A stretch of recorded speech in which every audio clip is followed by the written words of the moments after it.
Fasten your seatbelts, folks.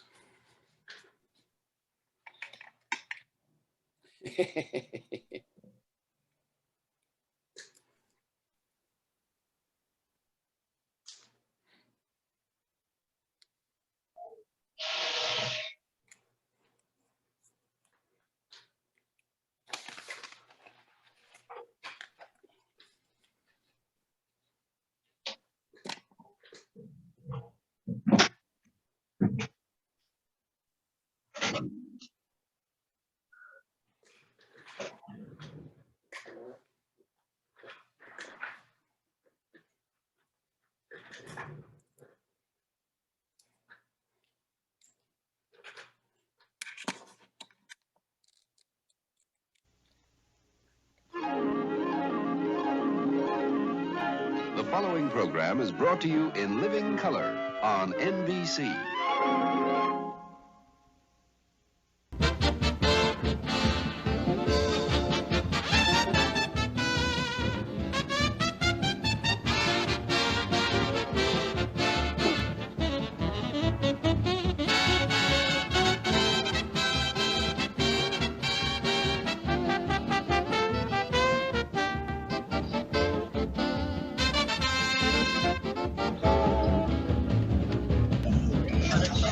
Good evening. I'm not going to stay online because I can't talk in a restroom.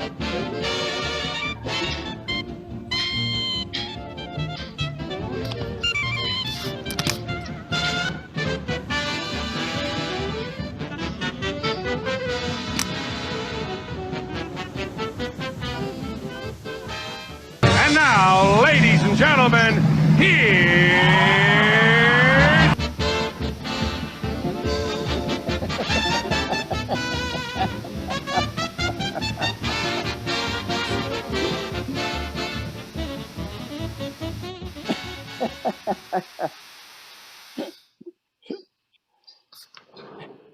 How do you even begin to follow that one? Norm, did you have a good time doing that, Norm? Absolutely. Anyway, there you go. Well, welcome. Bob, although Bob and Diane may be with us, I see their picture. I know that they're in dinner down south. Norm has graciously decided to step in until they get back. So thank you, and thank you for that introduction.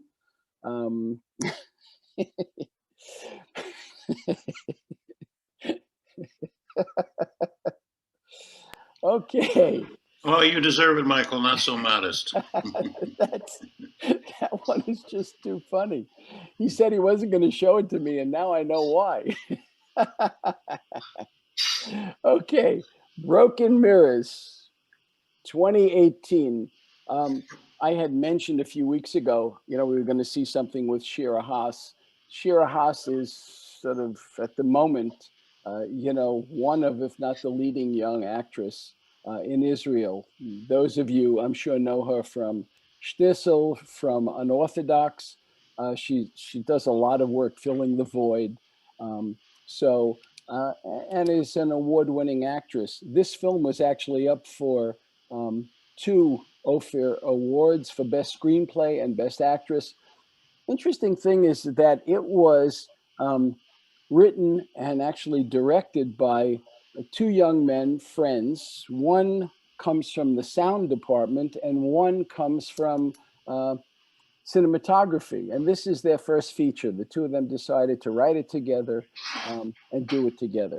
This is a film, if you take a look at the cast, I mean, most of them are incredibly experienced actors. The young guy, Ben, is actually in Shtisel with Shira. Her father, the guy who plays her father, Yiftach Klein. I don't know if we saw it here. He's in Policeman, Fill the Void, Noodle. He's a very accomplished actor. The only one who's actually, believe it or not, is the newest, is the actress who plays her mother. This is only the second film she ever did.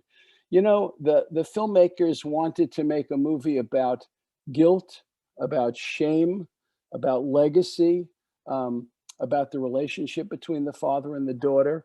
It's sort of encapsulated, at least at the beginning, that whole sequence when she comes home and you see what the punishment is. And, I wrote down, she has a line in there where she sort of looks up, and you remember when she says to him, "Thank you for punishing me in order to teach me."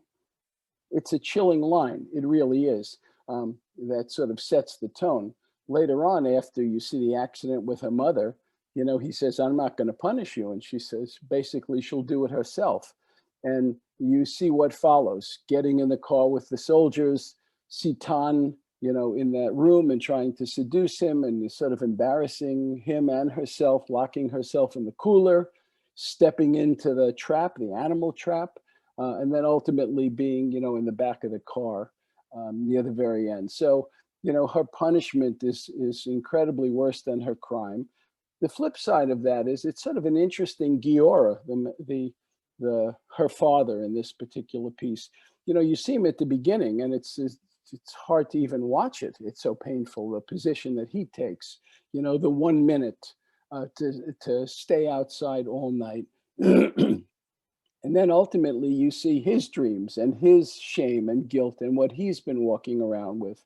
And Karen and I had this conversation. We looked at each other, and it was like nature or nurture. I mean, the young woman doesn't become that on her own. It doesn't sort of put herself through all of that pain and punishment out of nowhere. So you see, where it started and ultimately where it leads. And, a few minutes later, you ultimately know where that one was going to end.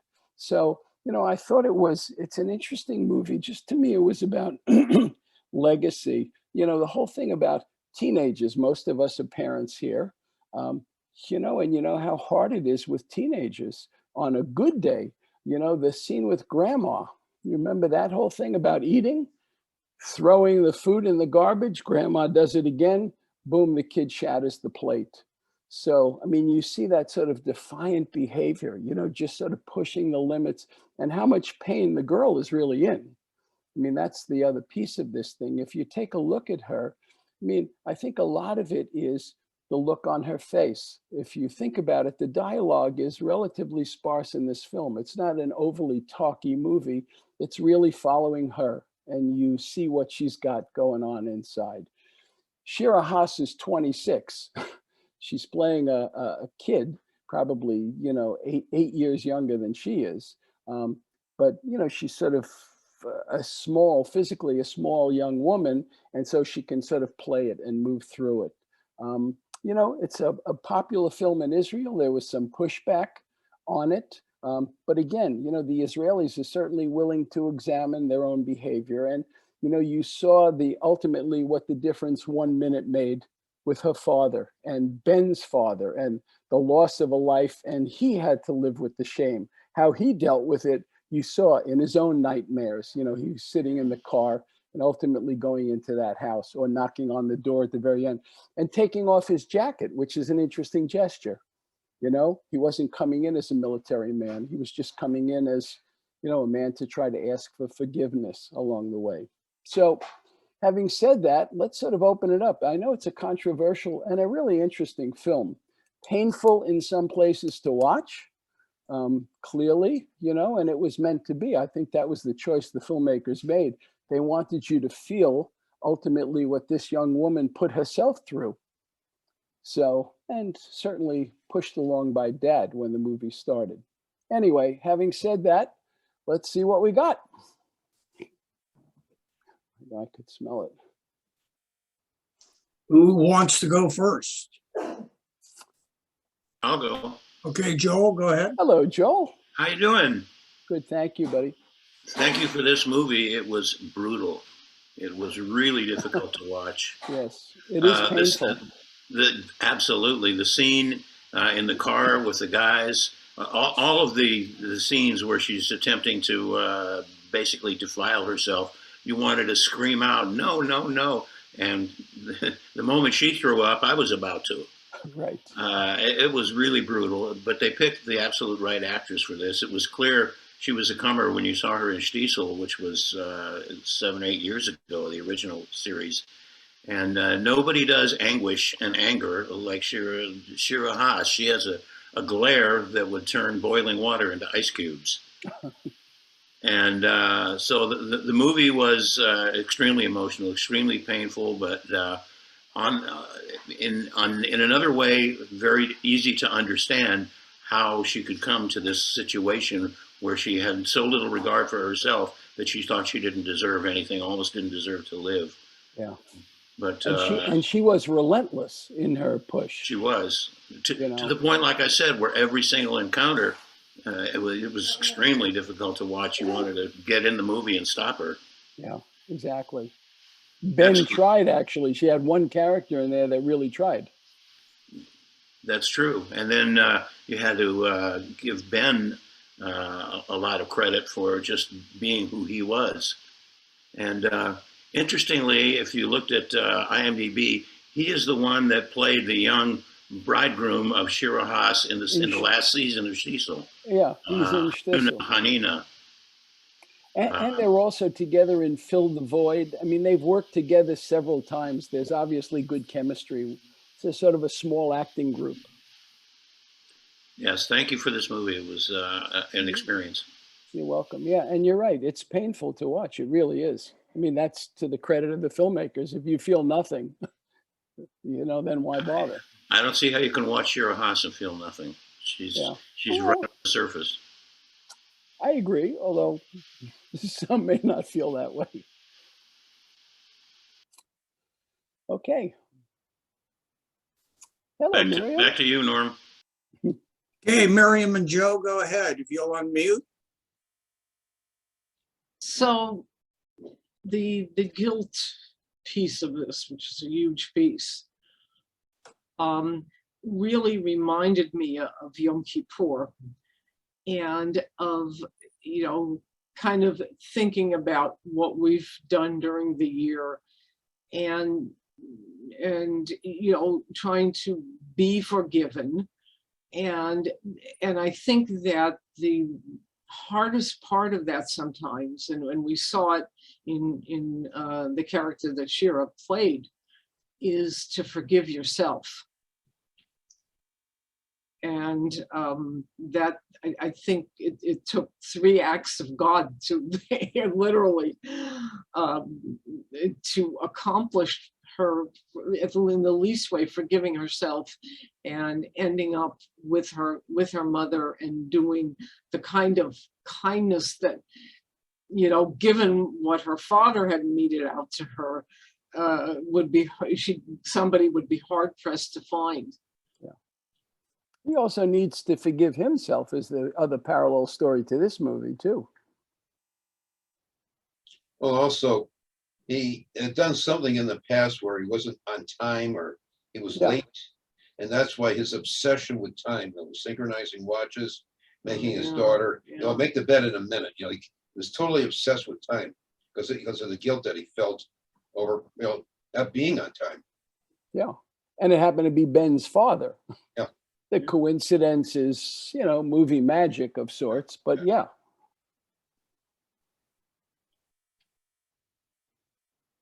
And it's not a typical Hollywood film. I mean, a Hollywood film, you have to have a happy ending most of the time. A Hollywood film, mom wakes up.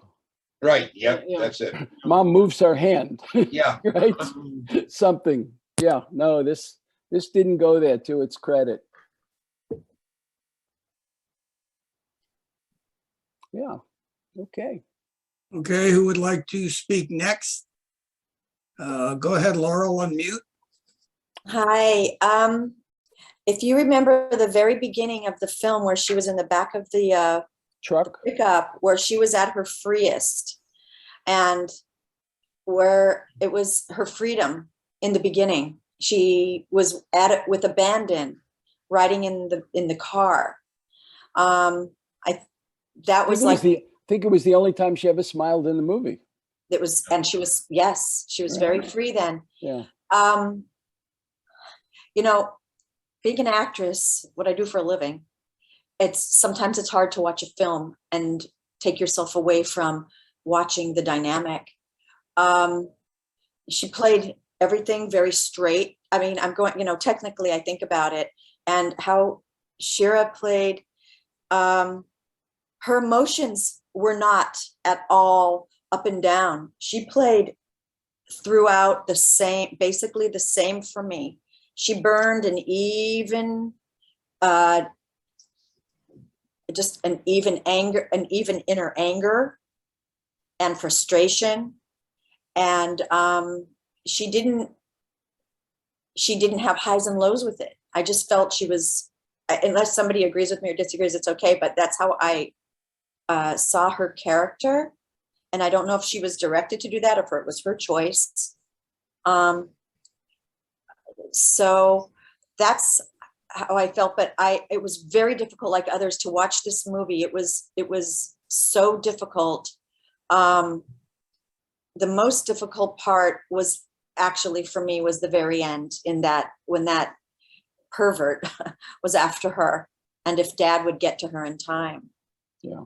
Which I assume, because it's a film, I felt like I knew he's going to get there, you We know? were certainly hoping on that one. Yeah. Yeah. And I think that's all I have to say.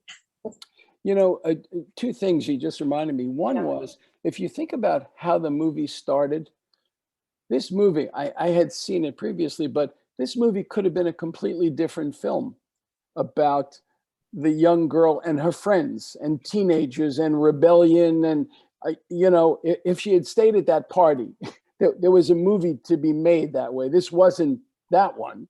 The other thing was, it was interesting about her relationship with her kid sister. Was also the only other piece that she was, you know, right there and very connected and very heartfelt. Remember when she does that thing with grandma and throws the food, and then her sister, the little one, puts her hand on her and sort of says, sit down. You know, it's very interesting, the dynamic between the two of them. You know, Mom wasn't around long enough to really play that one out. You know, Mom is in a coma for much of the movie. Come to think of it, I think that was the hardest scene for me of all, the way when she defied Safta. When she defied Safta, to me, I think that was it. Right. Yeah. She That can be was it. self-destructive all she wants, but when she threw Safta's food on the floor, that was it. And broke the plate. Yeah. You know, and also it's interesting, when the grandmother got down to clean it up, I kept thinking, are you going to get down and help her? Broken plate, peas and all, she didn't move. She didn't break from exactly what she was doing. A tough kid, yeah. Okay. Okay. Welcome to the group, Laurel. Okay, let's go to Karen, followed by Elliot. Hello, Karen. Hi. I think she played her father. In other words, I mean, he couldn't crack because he felt so horrendous. And she was absolutely not going to crack because she was so enraged and upset with him. And it was like they mirrored each other. And then when he could soften, like she did with the sister, she said, okay, she could cry and they could hug and it's over. But she was him. He annihilated her. And I think that's how he felt when he missed 1 minute. And he could have and would have and should have. Yeah.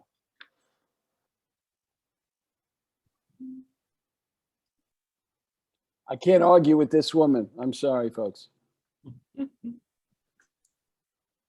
Elliot. Hi, Elliot. Hello. You know, I agree. It was a very hard movie to watch, but I could not stop. I mean, my wife and I didn't say 2 words to each other through the whole movie. I mean, you're just on the edge of your seat through the whole thing. You know, so yes, it was hard to watch, but you could not stop. Yeah. And then the second thing is, yes, you know, it would be a Hollywood movie if Mom moved her hand or, you know, or she came out of her coma. But at the same time, the dad resolved his issue with, you know, and he went back and found closure there. She reconnected with her dad, you know, and they found common ground so they could have a relationship. So there were some things that were resolved in the movie. It's just that one big one with her mom was not. Let me ask you a question, basically to the group, but to you, since you mentioned something. If they had played that last scene a little bit longer, remember he knocks on the door, what would have happened in your mind if you think about it when Ben opened the door? You mean with the mom? What would No, have happened? no, but it's actually the next to last scene, not with Mom. Oh. When Dad goes to Ben and knocks on the door, Oh. the kid had sent letters for 20 years, no response. And Mhm. now he knocks on that door. What do you think would have happened? Just out of curiosity. Well, I think his first reaction would have been out of anger because he's got all this built up, for 20 years. But I don't know. I'd like to think it would have been resolved. Okay, but we don't really know. It's an interesting question, It's funny. I ask it and think it's an interesting question, but it is. It's sort of, as you say, it's like you have 20 years worth. If you played that a little longer, what would have ultimately happened? Okay, let's go to Paula and Mark, please. Hi, neighbors. There. Hi there. How are you? Good, thank you. So Hi, Paula. I really enjoyed the film. The mother bothered me till she went into the coma. The mother to me was like a teenager. She was still learning how to become a mother. I mean, she was like powerless. Was aligned with the daughter, at a price. Yeah. I mean, whatever the husband said, it's like following military orders. And then she takes the backpack and hides it for the daughter. I thought that was cool. The grandmother wasn't very nice. The grandmother was like the father, So you felt that rebellion. I thought the father was an amazing actor. He was just to me, he was off the charts, fantastic. I mean, he didn't waver at all. Yeah. And to get to your question about what happened when he knocked on the door with Ben, I think that would to me would be like a whole new movie starting. What do you think would have happened, by the way? I think it would have been this whole dynamic of how you say that you're sorry and I didn't do this, and it could have gone on for another hour, another 90 minutes about that. Yeah. I think that would be an interesting sequel. We could probably tell the pessimists from the optimists in the group.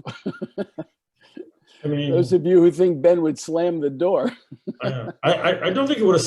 He might have slammed the door initially, but I think that he would have reopened the door, seeing who was standing there.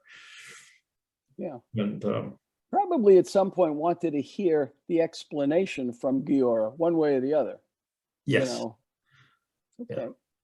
But it was really well shot. The scenes were really well done. Yeah, this is two first-time filmmakers together. They made a really interesting movie, I have to say. And until you mentioned that she was 26 years old, I had no idea. She looks like a baby. She looks like a teenager. Oh my God, that's fantastic. Paula, I'm sure you have something to say. I know you do well. It was really painful to watch. It was, I think I was the opposite. I was not silent through the movie, Elliot. I was like, I can't watch this. This is too much. And Mark be like, could you stop talking, please? I was like, ugh. I mean, this was a movie that was better seen in a public theater because I couldn't have made any noise, right? But I think I would have walked out in the theater. It was just so painful to me. Yeah. Just this young, I'm not good at dads brutalizing daughters. I'm just not good at that, and from their own lack of self-awareness, I'm just like, it's just too hard for me to watch.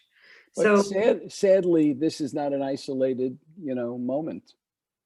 There's too much of that going around. Yeah. And the mom, I would have, the mother, I also was in I felt like a very difficult position, right? Like, yeah. So, yeah, and there was this, mom was navigating between the two of them, and there's a no win. You can't win either way. Yeah. But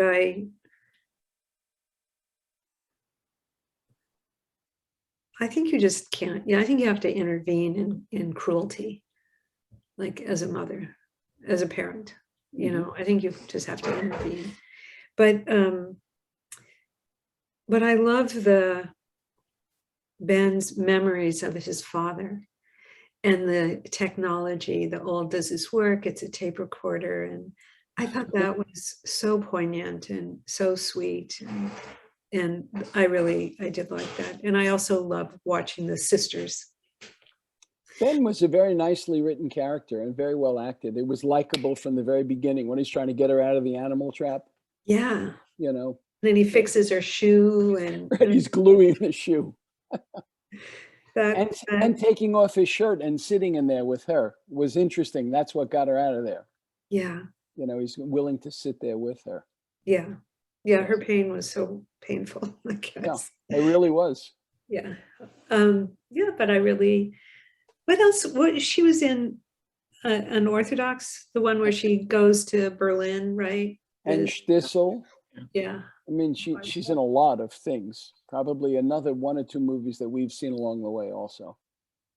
But what does it say about what does it say about Israel? Like, what is it? So much angst, so much. Is this it was interesting how she was like such a good kid, where her friends are like, take a drink, hang out at the party, and she's like, I got to get home, you know, and maybe out of fear, but also she didn't look like, you know, she wanted to hang out. Like she had a ride and that's all she wanted to do. So it was, I just keep thinking about, what does it say about Israeli society? What is this, I guess, particular point of view about Israeli society? The aftermath of constant war, you know, the trauma of, I guess, the trauma of the dad's experience and how it cuts across generations. Absolutely. And the legacy that's sort of brought forth because of it. Yeah. But you know what, to their credit, you raised an interesting question. You know, you remember a few weeks ago when we watched Foxtrot, and I remember the comment about, you know, why is Israel and the Israeli army always portrayed in such a negative way? And so I went back and I looked at all the Red Sea diving and Entebbe and all of the, you know, heroic moments that we've seen. That sort of goes by the wayside. And to address your question, see, I think it's to the credit of the young Israeli filmmakers that they're willing to deal with very universal themes, that they are willing to take it on and examine, you know what I mean? So I think you're right. I think it's about, you come from a certain culture of all of that war and you carry the legacy with you and how it gets passed along. I mean, this is not a one and done. I mean, this is not the only kid who's ever experienced this. I mean, this is dramatic and it's bigger than life. But when you watch it, how many kids walk around punishing themselves, you know, feeling guilt and shame and all kinds of things and act out. And listen, they're willing to examine it, you know. Yeah. It wasn't an easy movie to watch, but I think it's it speaks to the filmmakers. It's very well done that we feel so uncomfortable. You know what I mean? Mm-hmm. Yeah, no, I agree. Yeah. You know, as an aside to this, just, you remember Saving Private Ryan? There was a big pushback, a brouhaha about the opening 22 minutes because it was so painful and bloody and when they were on the beach. And I remember I was doing a radio thing about the movie and I said, if you think it was painful in the theater, imagine the people that were on that beach. If you want to make a movie about war, this is not Rambo. This is ordinary people in incredibly painful situations. You know what I mean? And so I think it always reminds me, you know, when a film makes me incredibly uncomfortable for the quote, right reasons, I sort of tip my hat to the filmmakers. You know, they have something to say. Yeah. Not easy to watch. And this may be a one and done. You can't go back and watch it again. But it certainly raises some interesting questions. Yeah. No, and the landscape was really beautiful too. It was interesting. One of the two was a cinematographer. That was his thing before he became the director, the filmmaker. So they certainly have a visual eye to it and its simplicity. Yeah. Yeah. Yeah. Thank you. Thank you very much. It was great. And you. Bob, Okay. welcome. Bob and Diane, they joined us. We'll Thank move you. on. We'll move on to the Fredmans and then the Roots. I just had to say hello to the Ruths from down south. Okay, the Fredmans, where are you? Hello, Essia. I was going to say that it reminded me a bit of the great Santini. Robert Duvall. This concept of almost cartoonish military father. Dad shaming the boy, I think, in the great Santini. On the other hand, and one of those I read to the field of Whose sound? Are you breaking up or Gotcha. is it me? No, we've it temporarily, was good. there they are. What? You broke up in your comment. We lost you in the middle. No, what I was saying was that I read at least one review which said this was really over the top, that the coincidences and the the kind of the extremity of why did I walk into the field of traps because the sign said not to, and That's Alfred Hitchcock. it just at his seemed best. like. But you know what, though? Okay. Think about it this way. To me, the big coincidence was about that Ben's father is the victim ultimately of her father's whatever his action was. Yeah. That's the coincidence. Walking into that, I felt like she was an animal on the run. So I think symbolically, it made perfect sense to me. You know what I mean? It's like, don't go here, I'm going here. Yeah. Dad even said, don't go here. So I think it was, her ultimate defiance. She just sort of threw everything. I mean, think about, by the way, the parallel. Remember when she's in the freezer with Citan? It was painful to watch. It was so interesting, his reaction when he said to her, why are you being so mean? Why are you doing this? It was like, she couldn't shame herself enough. She couldn't put herself in enough precarious spots. She needed to punish herself. The other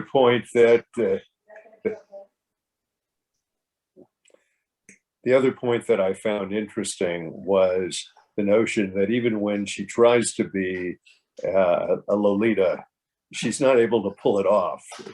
She just doesn't believe in it herself. Yeah. So she can't be a sultry young thing. And she even doesn't said know it. She's how. a virgin. She wasn't a girl who had been acting out. You know what I mean? She doesn't have any history. Yeah. That's right. Didn't She was know how. she was Didn't a know how to credit. approach the Yeah. whole issue. Yeah.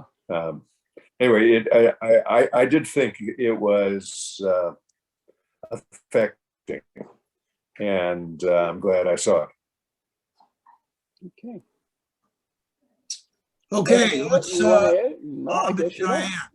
Diane. Bob and Diane. All right, sorry to be chiming in so late. The place we went for dinner, we waited like an hour online to get in because it was A, crowded, and there would be probably 18 or 20 of us trying to get dinner. Not a lot of places to eat in a town of 20,000 within walking distance of our hotel. Anyway, we did find the movie hard to watch as well. I guess you guys may have talked about it already.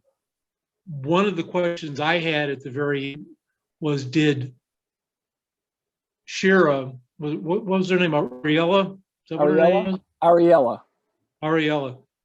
She put together that Ben's father was connected to her father in some fashion. Don't know. I'm not sure it matters. Diane, maybe she did. I'm not so sure.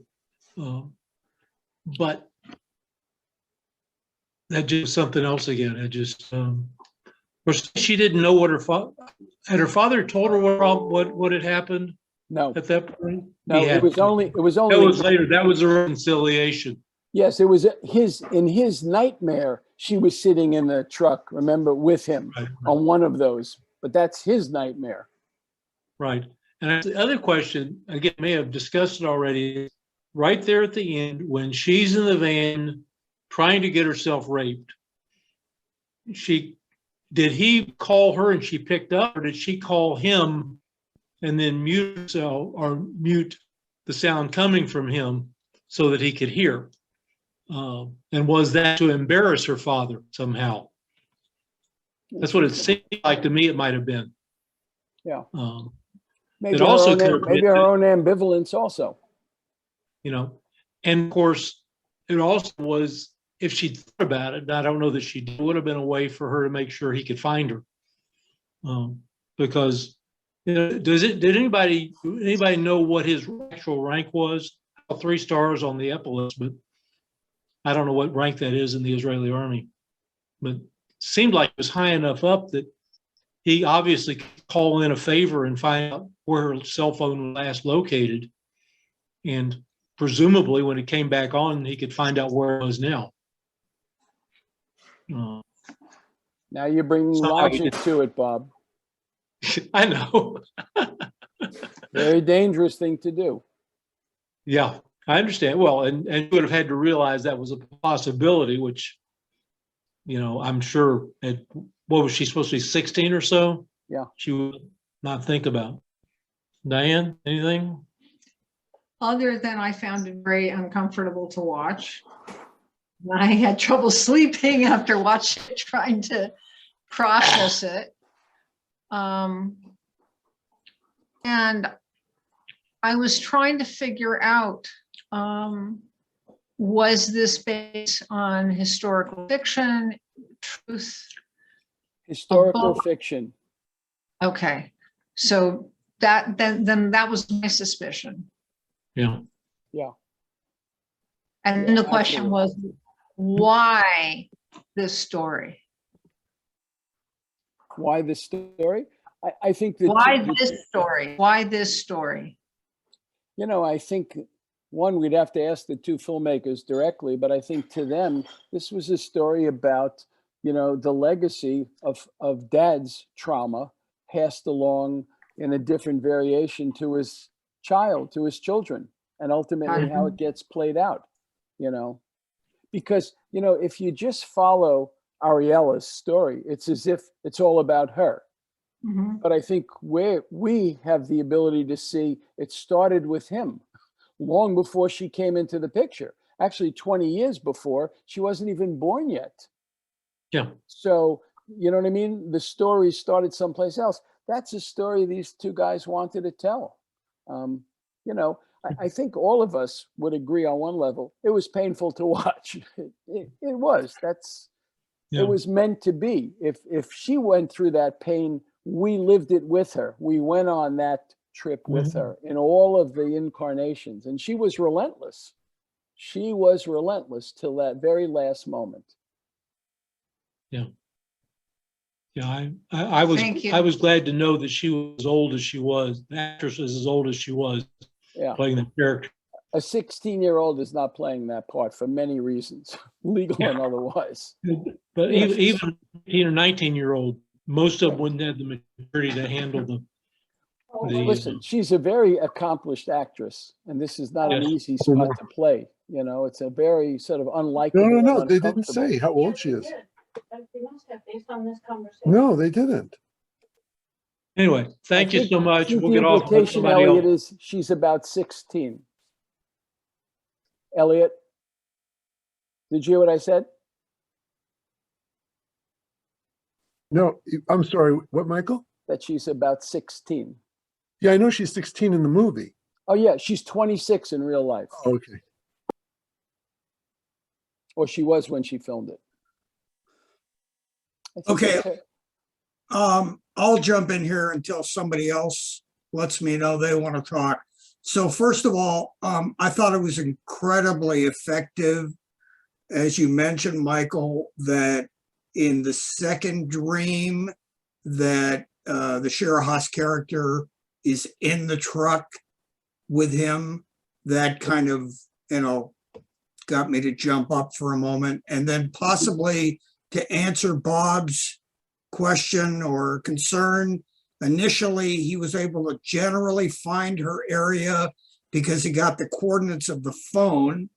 And you may or may not remember, she left the phone on and put it in her back pocket. And then they get to the, entrance there, and the other daughter says, "Why did we stop?" And he keeps going, and it's through the PA system that he's constantly, the PA system of that truck, that he's constantly calling her name. And that's when the guy in the truck and her, I believe, recognize and hear that he's there. The cell phone coordinates effect was out of the picture by that time. Right. We did have the one landmark going beneath that sort of overpass, so you knew we were in that same area again. Yeah, but that didn't answer my question of whether she was trying to embarrass him Or why she called and left that phone on? or trying to give him a clue where she was. That one we'd have to ask that character. I think each one of us has a different answer to that question. I saw it as a cry for help, leaving the phone on, so hopefully you'll be able to get there. Maybe. To me, it's about ambivalence. I mean, she sort of put herself in that position, Okay, am I pronouncing it right? Joan, Jone? Yes. Okay, I saw it as she wanted to let him know that she was punishing herself, because remember at the very beginning, he said the worst thing that could ever happen to her punishment would be rape. And then when he said he would not punish her, she said, "I'll punish myself." Right. And so I think that is what she was showing by having the phone on, is I'm punishing myself. And you told me this is the worst punishment and I deserve it. That's all the way from Texas. All the way from Texas. Howdy, Joan. Hi, Michael. You're right. That line, I think they were in the garage when she says it, "I'll punish myself." Right. I'll take on your role and I'll do it better than you could do it, or more painfully than you could. Yeah. And remember, she was a cutter. Remember that whole thing a couple of times? Yeah. Well, she needed to feel pain. Yeah. She needed to feel something. Right. You know what I mean? She was so sort of closed off. Yeah. I'm not sure I agree that she was a cutter. The one time I saw her cut herself was really a way of distracting her father. Remember when she was in the bathroom, the paper thing, she cut her finger on the edge of the paper thing? But the other time it was to get out of the incessant bed making. There are a lot of ways to do it. To cut herself, to me, it wasn't the first time she was doing it. Especially when you saw it the next time. Then you understood that she had some history. Anyone think she was just going for a paper towel and cut her hand? No. She also cut her jeans at that point too. Yeah, it's a lot of nuance in there, Yeah. about all their behaviors.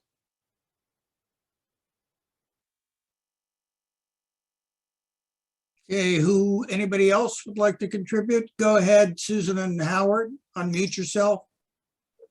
Hello, Nemetzim. Oh, okay. Two things. That I wondered if that was really the jeans she was cutting, because I don't think there was any indication that she had cut herself in that scene. So I thought initially that's what she was doing, and then she came out with shorts. So I wonder if there was any cutting at all. That was my. I don't know. Did anybody see that there was an indication she had cut herself? Okay. And Michael, you said it was about the ambivalence. Like, why did she open the phone to her dad? And you said something. We don't understand what you meant by that.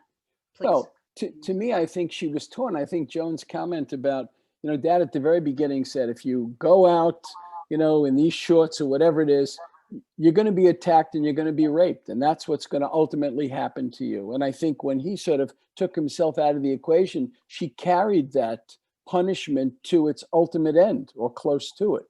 So I think there was a piece of that. But I think there's also that small part of her that certainly wasn't full Gail in there. You know what I mean? That she found herself in a spot that I think she had some second thoughts about. You know, and just who that character was to me, because she's the one, he was calling her, she's the one that dialed him. Right, So right. one could say it's to have him listen to this. The other one is maybe there's some call for help in the middle of that also. She didn't have to do that. So scared and so that, well, maybe, oh, okay, thank you. Now I have to go think about it some more. I mean, I think it raises the question, and I think all of us bring our own, you know, the interpretation of ultimately what we thought she was up to. Mhm. Howie? I have nothing new to add other than it was delightfully painful. It was difficult to sit through and very well done. Yeah. I mean, I think the filmmakers would be glad to hear this conversation, which is it's meant to elicit feelings in people. And then it's up to them what they walk away from. So Another aspect of that phone call is she could have had no idea that he was anywhere near to help. So I don't think he was, well, I first said he should call for help, but I'm not so sure because she couldn't have known that he would be able to help. right. Although one could have made the call without knowing that he was coming anyway. You know.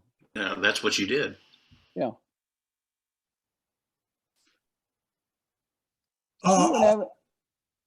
Anyone have any thoughts about her almost killing mom? A minor point in the movie. Say that again? I said, did anyone have any thoughts about her almost killing mom? No, but I wanted to add, and then I'll let Diane talk.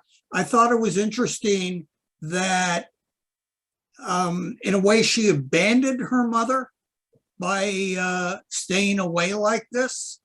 There's something to be thought about in that respect. Why did she just basically abandon her mother and run away? And Diane, you're next. Yeah. I had a couple of things on the mom. One was, I think the first time we see the dad kind of waiting in his car as an army person, I'm wondering, is that woman next to him his wife? Or to-be wife. Or to-be wife. Right. And was she in the army with him? I think when Ariella abandoned her mother, I think it was she was afraid that her mother would never wake up again. She kept saying, I'll come back when I know she's alive. And I mean, she said it in a different way. She said when she wakes up, because her mom was in a coma.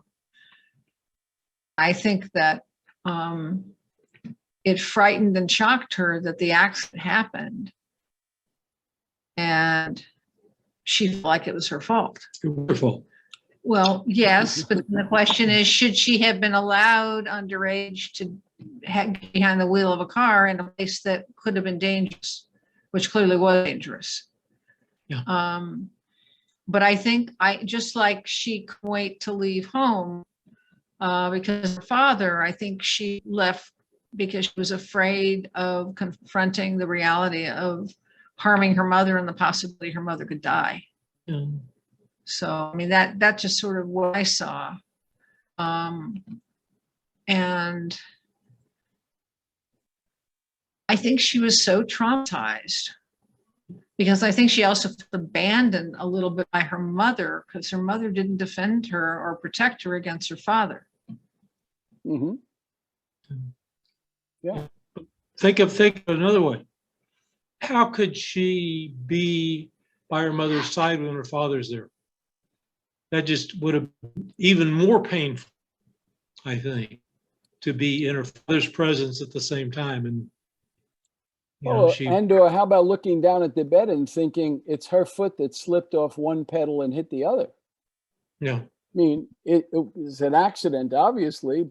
She's the kid who was in the car with her foot on the gas. Right. yeah, no, it was. If she wasn't feeling badly before, I mean, this one certainly, every time she looks at mom in the coma. Yeah. But, I had a whole different subject on the subject of her being raped. Seems to me that a father like that, with his military training, would have taught her from about age 11 what to do if anybody tried to touch her inappropriately. That would have been absolute solid training on what to do to keep yourself from being molested. And that if that were the case, then that would not be his worst fear for her. At least I don't think so. But again, that's not the story we have in front of us, at least not that we know of. And I think going back to the mother, she did protect her daughter in the very beginning with hiding the little knapsack of her changing. And then I think in the car, when she gave her daughter to drive, showed some kind of empowerment or some kind of bond to her daughter to let her have something that, that she couldn't have around her. She was just so controlled by her father that the mother just, perhaps out of guilt or whatever, that she let her daughter have some kind of freedom and explore. And when they were in the water, in the, I want to say the banyas, how do you say that in English? In the little watering hole. In that water hole. Yeah. If you remember what she said, because I watched it in Hebrew, because I speak Hebrew. And she said to her daughter, it said frecha in Hebrew, and which means I'm like a cheap girl. And she said, am I a cheap girl too? I mean, I can't remember the dialogue, but there was a dialogue between the two where the mother just was denouncing herself. Does anybody remember that? Yes. With that dialogue? Chaticha. Chaticha. Yeah, that's okay. Was it a chaticha she said? Yes. By the way, okay. One quick aside to Norm. I think Scott is trying to get in. Norm, if you would take a look. I'm muting. No. It's okay. I remember the expression because I had once done a group in Israel, a sort of a training group of executives, and I asked them to each name themselves something, and they named themselves Fox and all kinds of things. And this older woman, head of family services, said Chaticha. I didn't know quite what it meant. And That's a good name. And everyone else in the group was, sort of tittering and said, it's pretty risque, So yeah, that's the term she used. Yeah. Well, it means like a hot piece. Yes, but it can be taken in a number of ways. Yes, but I mean, true. not the way mom said it, in a sort of a loving, fun way, Right. Yeah. Michael?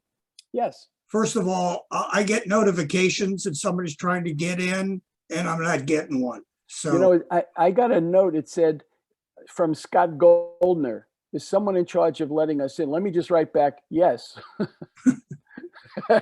So hopefully he'll do whatever it is. So to go back to Bob Roos' comment, yeah, I totally 100% agree with you when you say that he would have taught his daughter how to be defensive in this particular situation. But let's remember now that she's a completely different person in a much different state of mind. And when you become person B instead of person A, regardless of what training or skills you may or may not have, the whole dynamic can change, and many times does. Well, she wasn't fighting him off. She even said to him, basically, I'm a virgin. He said, oh, great. That's even better. Remember that whole conversation? I was referring back to the very initial time. With the 4 soldiers in the car? No, before that. Just if his warning to when her. he sees her get out of the van, obviously having hitchhiked, finds, verifies that she's going to lie about it, and then says you could have gotten raped. At that point, the notion that she couldn't have defended herself bothers me. Okay. Later on, I'll know the story. At the other times, it may be technically rape, but she's asking for it in some fashion.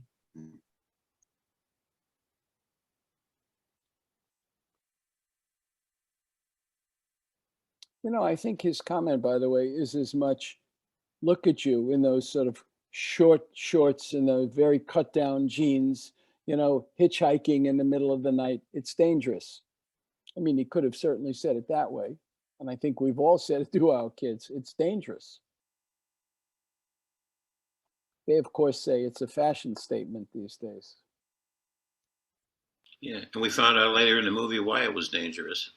But she was bringing it on herself. That's what she thought she deserved. Now, think about the 4 soldiers. I mean, she didn't even say anything. They were into their own thing with her. Talk about putting yourself again in a vulnerable spot.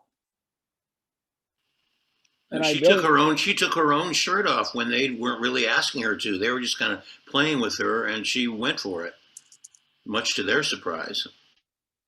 Yeah. Let's not worry that it's not an indictment of the entire Israeli army. Let's leave that one aside. It's 4 knuckleheads in a car. Neither is the father's inability to deal. Well, it's one person. It's one man's story. Something happened. He had a response, and you saw how he took it out. But I'm willing to believe that it had happened at least once. That Absolutely. Some commander has not been able to do what he should have done. Or a soldier who made a mistake. I thought she took the shirt off because she lost the game. The singing game or something, right? She couldn't think of the song. Yeah, but then they were saying you really don't have to. So she started to take her shirt off. They said, you don't have to do that. And she went ahead and did it. Yeah. She was already in that defiant mode, and just they were sort of going right with it. Yeah, the self-punishment mode. Yeah. It would be interesting to hear Shira herself talk about this role and what was going through her head, living this. You have to live this for, I don't know, a month, 6 weeks, as she's shooting this thing. It's a very intense piece to live all the time. I saw a video a couple of weeks ago of her hosting an Israeli awards show where she was all done up with makeup and a gown. Looks completely different, right? Whoa, totally. I know. She looked very frail in this. She's physically small on a good day, and they certainly played it that way. That's what she plays. That's what she played in Unorthodox. That's what she played in Stiesel. Yeah. But defiant.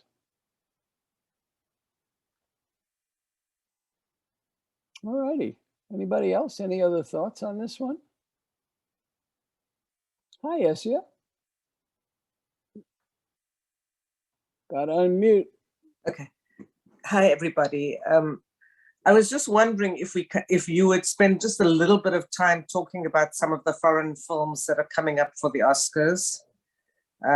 If everybody wouldn't mind, anything you recommend we should see, what do you think will win, something like that. Belfast. I agree. Coda, Drive My Car.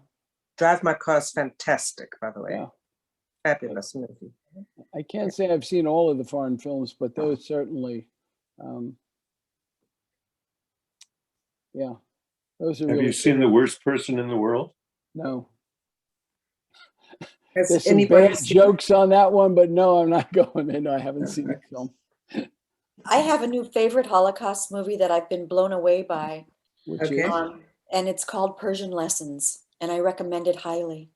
Persian Have you seen it, Michael? I haven't. It's beyond, it is incredible. Is it Menemsha? Do you know who's distributing it? It's actually, I think it's from Belarus. It's in German and it's in, yeah, it's in German and it's in French, mostly in German. And it's called Persian Lessons.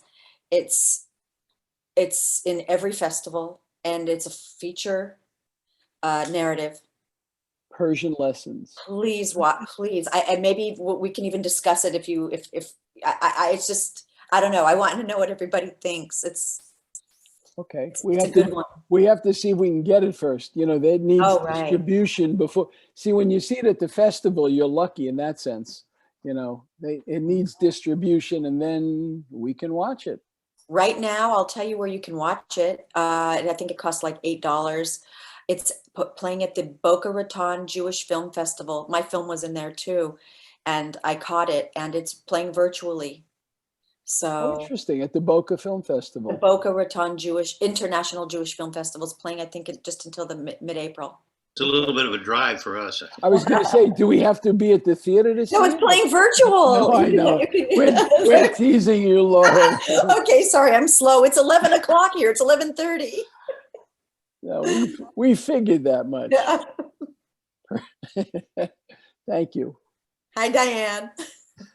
We'll see if we can track that one down. Does that answer the question, Essia? Yeah, I just would have liked, thank you. Belfast, I think, is really the one that, you know, there's some really good films, although, you know, sadly, like About the Worst Person in the World and the others, they're all streaming these days. I can't watch it on a computer. It's just, there's something about watching a feature film on a computer that just doesn't do it for me. I hate that. So hopefully we'll. You know that Apple sells an adapter where you can plug a computer into your big screen TV. And believe it or not, I have Roku. Well, there you and go. I have others that do it. It would probably take 6 minutes to figure it out. But you're punishing yourself like Shira? Is that what it is? Exactly. I'm depriving myself of movies, so I keep watching the new West Side Story 5 times already. Oh, I saw that. It's disappointing. Don't get up, Michael. Just give me a call. There you go. And I can't because you're down south at this moment, Bob. So Back in a week. there you go. All right. Anybody else? Any other comments, thoughts? Actually, I won't see you until after the Academy Awards. It'll be interesting this year. I'm hoping that Bob Hope MCs, but I don't think that's going to happen. So, yep. Yeah, or Billy Crystal. Yeah. You know, one quick aside, by the way, on the Academy Awards. I mentioned Bob Hope because when I was a kid, my mother, who knew I loved the movies back then, allowed me to stay up it was on Monday nights, if you recall. And there used to be a show called Medic with Richard Boone, and it was on, and then I could stay up for the Academy Awards, which was started at 9 o'clock in New York and to midnight. Once a year, I could stay up. And over time, when people always talk about why no one watches the Academy Awards anymore, one of the things I really believe, when most of us were growing up, the only time I ever saw an actor or an actress off the screen was on the Academy Awards. There was no internet, you know, Photo Play or whatever those magazines were. I wasn't buying, and I never saw them in life except for that night. And so it was really, you know, they were movie stars. Elizabeth Taylor, Tyrone Power, you know, Gregory Peck, they were movie stars. Now I'm fairly well versed in media. There are people on the Academy Awards, I don't even know who they are. You know, it's a whole other world. And I think people are not interested, you know, often for that reason. So, and the movie stars in those days wouldn't do TV. That was a come down. So the are only you kidding? Absolutely. You know, one of the first that ever did it was Loretta Young. Remember Loretta Young Theater? It was like a big backlash. Why are you doing it? And then Ronald Reagan did it, and, you know, GE Presents and stuff like that. Yeah, it was a whole other world, but it was sort of magical. These days, it doesn't have the same, you know, magic to it. I'll watch it anyway, but so, all righty. Any last thoughts? I know that Norm wanted to do something before we end, correct? Yeah, just before I put this next video, this may be too techy for some, but Yeah, I agree. I don't want to watch movies on a computer screen. So I have a free program where I can record whatever my computer screen is showing. Then I'll put it on a flash drive and plug it into a big TV and watch it there. So What about an iPhone? Watch it on an iPhone. It's great. Yeah. All right, let's take a look at David Lean just turned over in his grave on that one. let's take a look at what is coming up next time.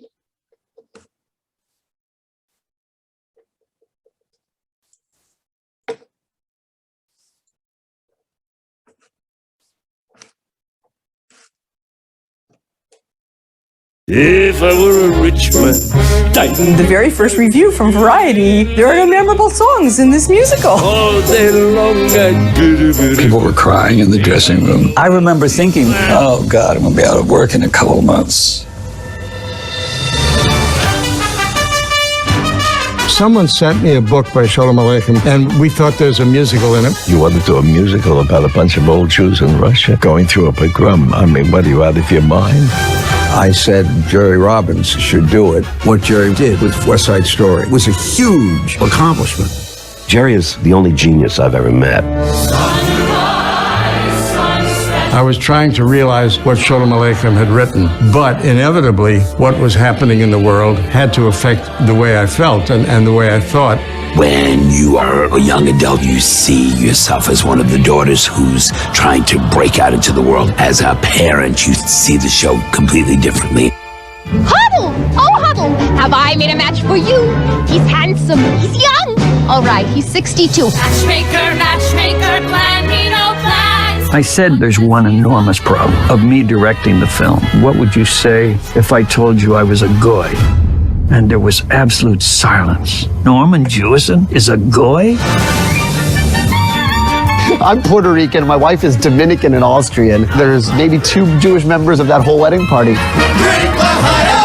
Fiddler captures those big moments in our lives, moments of transition, moments of tradition breaking, tradition renewing. What is that makes it speak in so many languages and everybody thinks it's about them? On a gut level, we all are connected to this. I don't think there's any other show that has done that for more people. As long as humankind continues to have struggles, Fiddler on the Roof will be there. To love!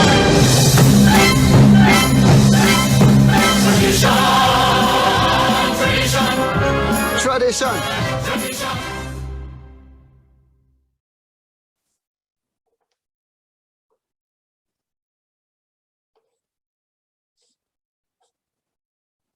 Norm, you could do that every week. I'm not going to.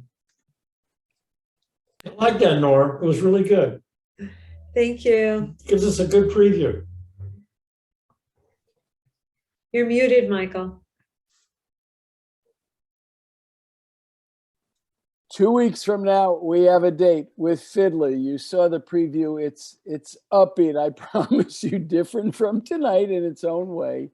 A little levity would not hurt this group at all. So in the meantime, enjoy the Academy Awards if you choose to watch it. Have a safe trip down south. To you folks, to everybody else, stay safe, stay out of trouble. I'll see you folks in 2 weeks. Yeah, let's try and watch these. Yeah, Thank good you. night. Thank you. Good night, everybody. Enjoy the red carpet. Exactly. In my house. Fiddler on the Roof and Man of La Mancha together. Bye, everybody. Norm, thank you. That was terrific, bud. Thank you very much. Good night, everybody. Essia, good night. Howie. Val.